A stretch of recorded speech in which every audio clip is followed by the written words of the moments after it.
Assalamualaikum warahmatullahi wabarakatuh. Kami akan mempresentasikan tentang prosedur dan teknik pengumpulan data. Untuk bab pembahasannya, yang pertama ada klasifikasi data menurut sifat data, sumber data, periode waktu data, dan pengukuran. Yang kedua ada pengamatan atau observasi. Yang ketiga ada angket atau kuesioner. Yang keempat wawancara atau interview. Yang kelima koleksi. Yang keenam tes. Yang ketujuh eksperimen. Dan yang kedelapan dokumenter. Untuk yang terakhir kesembilan sensus atau survei. Slide pertama ini membahas tentang pengertian data. Pengertian data adalah segala fakta atau keterangan tentang sesuatu yang dapat dijadikan bahan untuk menyusun suatu informasi. Setiap informasi diharapkan dapat memberikan gambaran, keterangan, dan fakta yang akurat tentang kejadian atau kondisi tertentu. Yang kedua, klasifikasi data. Klasifikasi data ini ada 4. Yang pertama, klasifikasi data menurut sifat informasi. Itu ada data kuantitatif. Data kuantitatif adalah data dalam bentuk angka-angka. Yang kedua, data kualitatif. Data kualitatif adalah data mengenai sifat, karakter, dan tidak berbentuk angka. Yang kedua, klasifikasi data menurut sumbernya, yaitu ada data primer dan sekunder.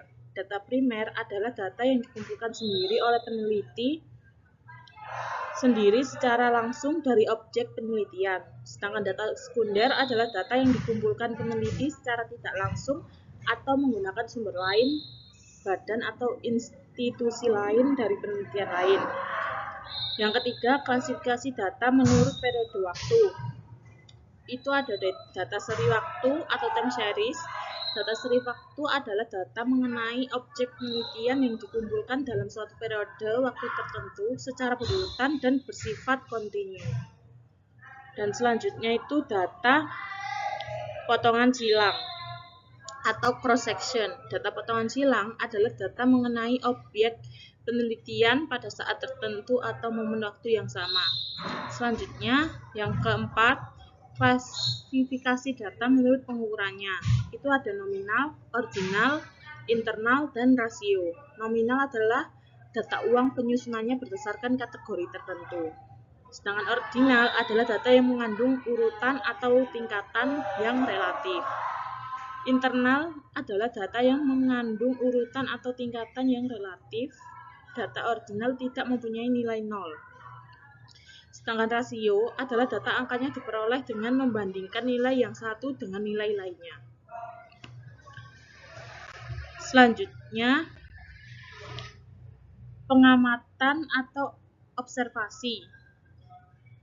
Pengamatan atau observasi adalah teknik pengumpulan data dengan cara mengamati langsung objek penelitian disertai pencatatan secara sistematis baik di laboratorium maupun di lapangan.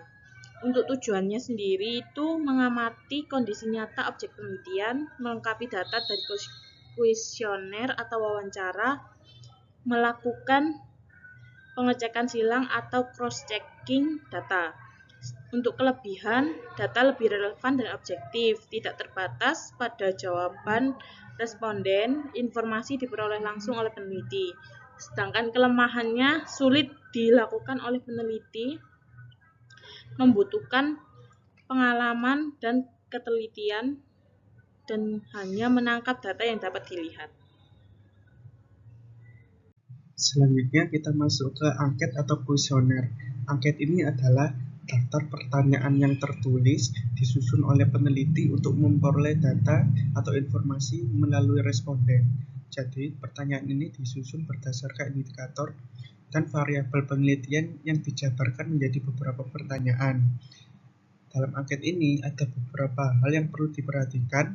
Yang pertama yaitu pertanyaan harus jelas dan tidak menimbulkan tafsir ganda. Yang kedua yaitu disesuaikan dengan kemampuan responden. Dan yang ketiga yaitu perlu uji coba, trial dan error sebelum digunakan. Selanjutnya yaitu jenis dan skala angket. Untuk jenis pertanyaannya sendiri yaitu Ada 3 jenis pertanyaan. Yang pertama yaitu pertanyaan tertutup. Jadi pertanyaan tertutup ini jawaban sudah tersedia. Yang kedua yaitu pertanyaan terbuka. Jadi ketika kita mewawancarai ini, jawabannya bebas sesuai dengan apa yang dikatakan responden.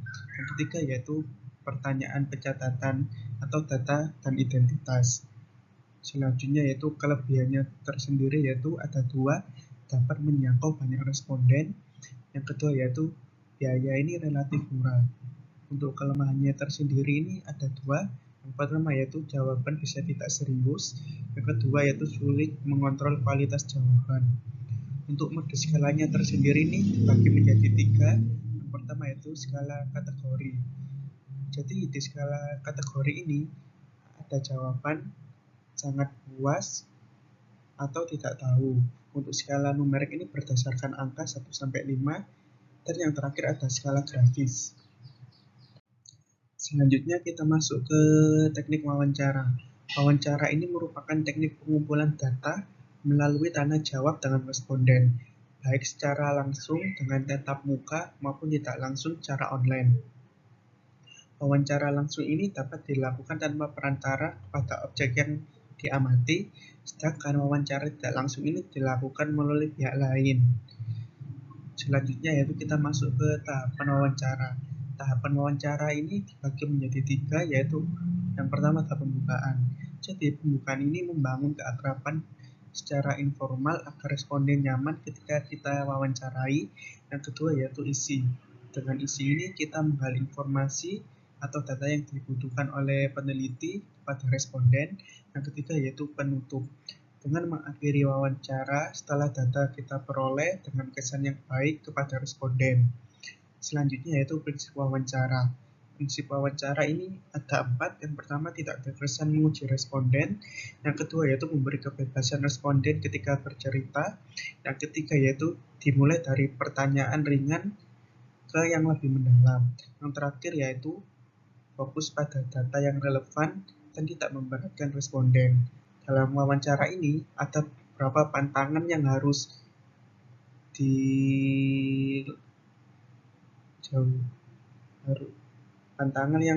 dijauhi ketika kita mewawancarai responden. Yang pertama yaitu kita sebagai peneliti ini tidak boleh bersikap menggurui atau berdebat kepada responden. Yang kedua yaitu ketika mengajukan pertanyaan yang mengarahkan jawaban. Yang ketiga yaitu ketika melakukan wawancara di lingkungan yang mengganggu dan independensi responden. Yang terakhir yaitu ada jenis wawancara. Jenis wawancara ini dibagi menjadi 2, yaitu wawancara perorangan. Jadi wawancara perorangan ini hanya peneliti dan 1 responden saja. Yang kedua yaitu massal. Jadi massal ini melibatkan lebih dari 1 responden untuk memperoleh data. Selanjutnya kita masuk ke koleksi data. Koleksi data ini merupakan teknik pengumpulan data penelitian dengan cara mengamati, menelaah, dan menganalisis berbagai dokumen, baik dalam bentuk cetak atau laporan resmi maupun elektronik, seperti file di flash disk, CD, dan hard disk. Data yang dikumpulkan ini dapat berupa dokumen, gambar, foto, maupun angka-angka, dan termasuk dalam data sekunder yang berfungsi sebagai penunjang untuk memperkuat serta memperjelas data primer. Teknik ini banyak digunakan dalam penelitian sosial, ekonomi, dan historis, terutama untuk memperoleh data pada time series yang penting dalam analisis. Sumber data dapat berasal dari lembaga pemerintah maupun perusahaan swasta, sehingga koleksi data ini dapat menjadi sangat penting dalam meningkatkan kualitas dan ketajaman hasil penelitian. Oke, selanjutnya ke tes pengujian data. Tes merupakan teknik pengumpulan data dalam penelitian yang digunakan untuk melakukan uji coba, khususnya di bidang ekonomi. Uji coba dapat dilakukan melalui berbagai cara seperti pemberian pertanyaan, pengujian, produk, harga, promosi, maupun periklanan. Dalam pelaksanaannya digunakan tes unit, yaitu unit atau kelompok, misalnya konsumen yang diberi perlakuan treatment untuk kemudian diamati reaksinya. Treatment merupakan variabel bebas yang dimanipulasi atau dikontrol guna mengetahui pengaruhnya. tes dapat dilakukan pada individu maupun objek fisik seperti toko atau wilayah, dengan tujuan mengukur respon terhadap perlakuan yang diberikan. Selanjutnya ke eksperimen dalam penelitian. Eksperimen adalah metode pengumpulan data penelitian dengan cara manipulasi atau mengontrol satu atau lebih variabel bebas, kemudian mengukur pengaruhnya terhadap variabel terikat. Metode ini bertujuan untuk mengetahui hubungan sebab akibat antar variabel dan banyak yang digunakan dalam penelitian ilmu fisik, biologi maupun perilaku manusia. Keunggulan eksperimen terletak pada validitas internal yang tinggi karena peneliti dapat mengendalikan variabel melalui randomisasi, penggunaan grup kontrol, dan manipulasi perlakuan. Namun, eksperimen memiliki kelemahan karena kondisi penelitian sering bersifat artifisial, sehingga hasilnya tidak selalu dapat digeneralisasikan secara luas. Oke, selanjutnya ke langkah dan desain eksperimen. Dalam penelitian eksperimen, langkah yang dilakukan meliputi yang pertama, identifikasi variabel bebas. Yang kedua, pemilihan desain eksperimen. Yang ketiga, penentuan sampel. Yang keempat, penyusunan grup eksperimen dan kontrol. Yang kelima, penggunaan instrumen yang valid dan reliable. Yang keenam, pelaksanaan eksperimen. Dan yang terakhir, serta analisis data untuk menguji hipotesis. Beberapa contoh desain eksperimen adalah one-shot case study, yaitu hanya menggunakan satu kelompok yang diberi perlakuan lalu diukur hasilnya, X ke T2. Dan one group pretest post-test design, yaitu pengukuran dilakukan sebelum dan sesudah perlakuan T1 ke E ke T2. Desain ini membantu peneliti menilai apakah perlakuan yang diberikan memberikan pengaruh terhadap hasil penelitian. Dokumenter. Penelitian yang menggunakan data dokumenter adalah pengumpulan data yang diperoleh melalui catatan atau dokumen. Dokumen tersebut bisa berupa data, angka-angka, gambar, atau foto dari lembaga atau badan yang sudah dipercaya kebenarannya, baik secara kredibilitas, validitas, maupun legalitas sudah terpenuhi. Analisis dokumenter sering disebut analisis isi. Analisis isi datanya tidak terbatas pada perhitungan sederhana saja, akan tetapi juga menggunakan analisis yang menyangkut variabel terkait data yang dikumpulkan seperti variabel sosiologis dan psikologis. Baik, untuk berikutnya yakni sensus atau survei.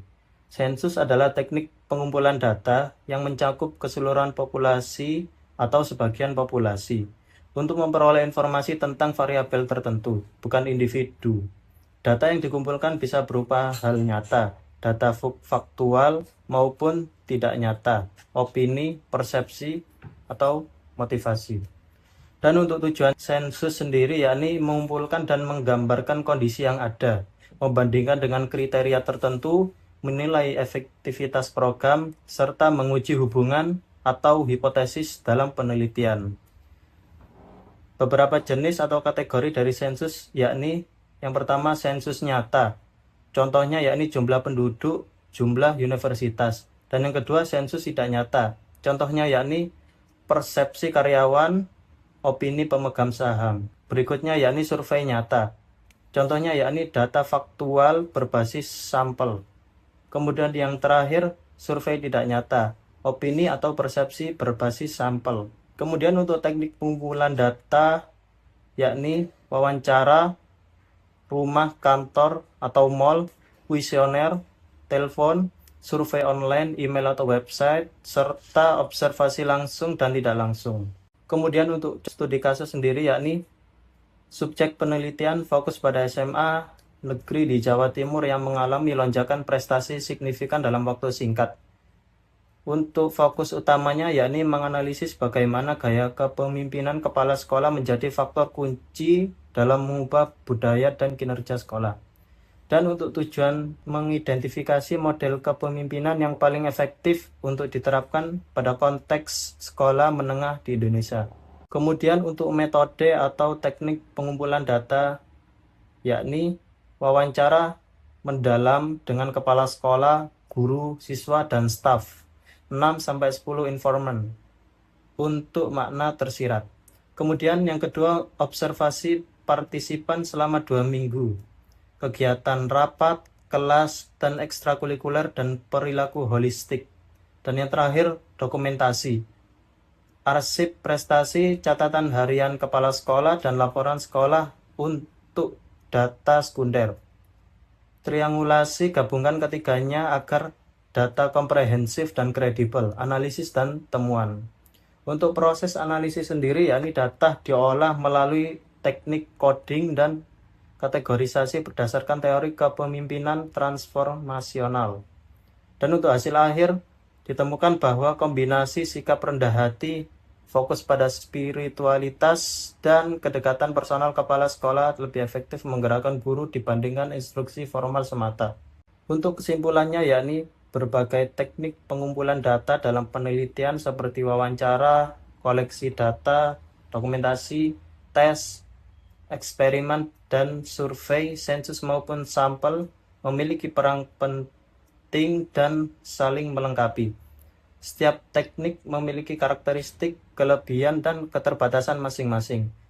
Mulai dari pengumpulan data langsung melalui responden, penggunaan data sekunder, hingga pengujian dan manipulasi variabel untuk mengetahui hubungan sebab akibat.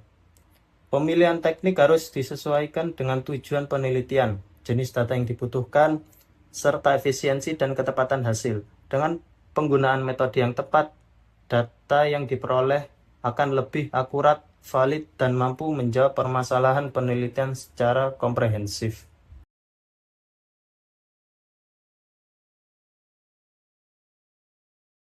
La Habana, al